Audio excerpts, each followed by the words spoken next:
So what is the way to manage to increase that income and your bottom line? Well, if you bring into the practice such services that can significantly increase your profits. Imagine, for example, that you have a 10% margin for PT services,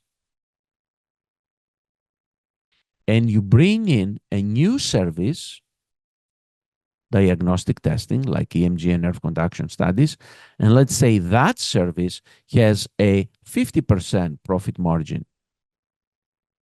What will happen then to your blended profit margin?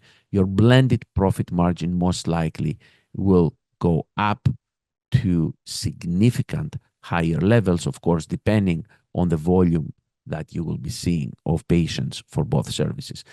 How do you make the decision to sell, right? Or if you make the decision to sell, how much money you're going to make from the selling of your practice? Companies will look at what is called your EBITDA, right? Many of you have heard of this. That's earnings before interest, taxes, depreciation, and amortization.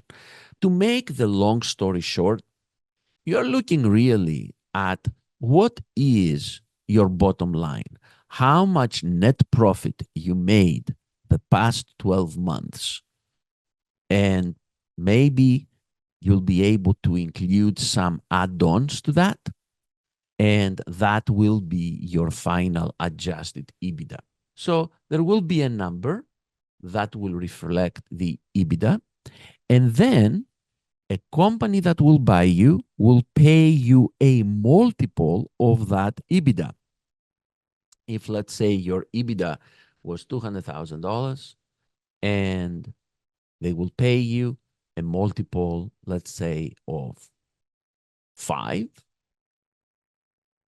you will get $1 million as enterprise value. So, and you can see here what the industry traditionally pays.